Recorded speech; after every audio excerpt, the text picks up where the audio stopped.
There's this moment that happens sometimes in a relationship. You're about to confess something, and the other person says, I already know. And suddenly you realize they've known for a while. Maybe it's a small thing, maybe it's enormous, but there's this split second where you have to decide, is it terrifying that they know, or is it a relief? Welcome to Living on a Prayer. I'm glad you're here. Today we're sitting with Psalm 139, verses 1 through 18, and we're calling this God Knows You Completely Now, because David is wrestling with this exact moment. The realization that God sees everything, knows everything, has always known everything about him. And the question hanging in the air of this psalm is, what do you do with that information? Let me read you how David starts. You have searched me, Lord, and you know me. You know when I sit and when I rise. You perceive my thoughts from far away. Now, before we go any further, I want us to resist the urge to immediately make this comforting, because that's not where David begins. He begins with the raw reality. God knows. Not God loves, that comes later. Not God accepts. We'll get there. First, just God knows. The verb here is intimate, almost invasive. It's the kind of knowing that happens when someone has examined you, studied you, the way a jeweler examines a stone under a loupe, every flaw, every hidden inclusion. David is saying, you've searched me, past tense. It's already happened. The searching is complete. And then he gets specific, and this is where it gets uncomfortable. You know when I sit and when I rise. The mundane moments, not just the big spiritual moments, your prayers, your worship, your acts of service, the sitting, the rising, the times when you're doing absolutely nothing significant, when you're bored, when you're zoning out, when you're neither your best self nor your worst self, just existing. God knows those moments. And then you perceive my thoughts from far away. The word perceive here isn't passive observation. It's active understanding. God doesn't just hear the words you think. God understands what you mean by them, even when you don't. The thoughts you're ashamed of, the ones you'd never say out loud, the intrusive ones, the vengeful ones, the lustful ones, the despairing ones. From far away, meaning even when you think you're alone, even when you think you've created distance, God's perception reaches. David keeps going. You discern my going out and my lying down. You are familiar with all my ways. That word, familiar, it's the same word used for intimate knowledge between lovers.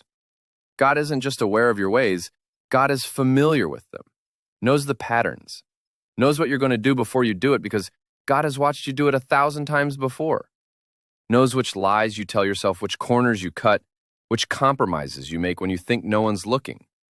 And then this line, before a word is on my tongue, you, Lord, know it completely. The prayers you start and don't finish, the things you almost say but swallow, the confessions that die in your throat, God knows them completely. The Hebrew here is emphatic, not partially, not sort of, but wholly, entirely, without remainder. Now here's what's remarkable about what happens next in the psalm. David doesn't run away from this knowledge, he leans into it. You hem me in behind and before, and you lay your hand upon me. That image, hemmed in, it could be claustrophobic, right? Trapped. But David seems to be moving toward a different interpretation. Hemmed in like a garment that's been carefully constructed, like a child who's been protectively surrounded.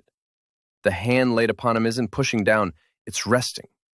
There's a shift happening in David's understanding, but it's not instantaneous. It's not like he immediately jumps to, isn't it wonderful that God knows everything? No, there's this moment of sitting with the weight of it. And then he says something stunning. Such knowledge is too wonderful for me, too lofty for me to attain. He's not saying, I understand this now. He's saying, this is beyond me. This is mysterious. I can't fully grasp how someone could know me this completely and still be here. And then David does something we all do when we feel truly seen. He tries to hide. Where can I go from your spirit? Where can I flee from your presence? He runs through the options. Heaven, you're there. The depths, you're there. The far side of the sea, you're there.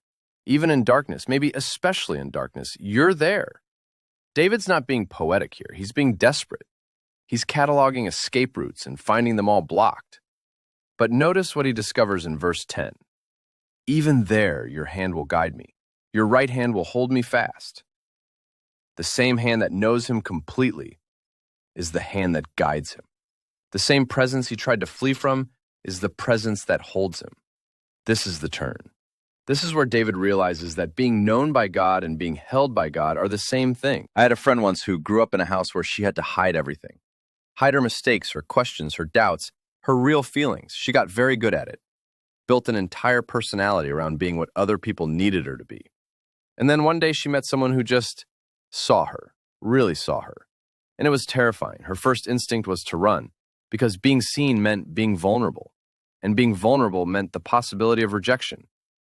But he didn't reject her. And slowly over time, she realized that being known wasn't the problem. Being unknown was the problem. Being unknown meant she was always performing, always calculating, always alone. Being known meant she could finally rest. That's what's happening in this psalm. David is discovering that the God who knows him completely is the same God who knit him together in his mother's womb. Listen to how David describes it. For you created my inmost being. You knit me together in my mother's womb. I praise you because I am fearfully and wonderfully made. He's connecting the dots now. The God who knows every thought, every move, every word before it's spoken, that's not a stranger conducting surveillance.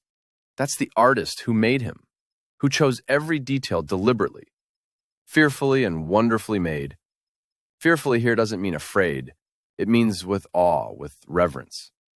You were made with the kind of care that demands respect, and wonderfully, distinctively, uniquely, in a way that sets you apart. David's saying, the reason God knows me so completely is because God made me so intentionally. Your frame wasn't hidden from God when you were being formed in secret. The days ordained for you were written in God's book before one of them came to be. So what does this actually mean for us? What changes when we hold this truth, that we are completely known and completely held? I think it means we can stop pretending. We can stop curating. We can stop performing for a God who already knows the performance is a performance. You don't have to clean up your thoughts before you pray. You don't have to wait until you've got your act together to approach God. God already knows what's there. The shame you're carrying about that thing you said, that choice you made, that desire you can't seem to shake, God knows. And God is still here. The anxiety you have about whether you're enough, whether you matter, whether your life means anything, God knows.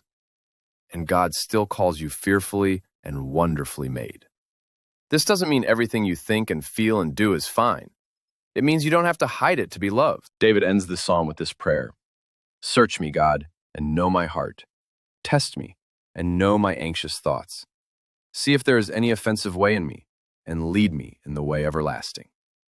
Notice what he's asking for, the very thing that terrified him at the beginning. Search me, know me. Because now he understands that being known by God isn't the problem, it's the solution. God, you already know everything about me, so search me again. Know my heart, not just my actions, but the why behind them. Know my anxious thoughts, yes, even those. See if there's anything in me that's hurting me or others, and lead me somewhere better. Lead me in the way everlasting. Not the way that looks impressive, but the way that lasts. The invitation today is simply this. Stop hiding from the God who already knows. The relief you're looking for isn't in concealing yourself better. It's in being seen completely and discovering you're still held. May you rest in the hands of the one who knows you and made you. May you trust that divine knowledge isn't surveillance, it's intimacy.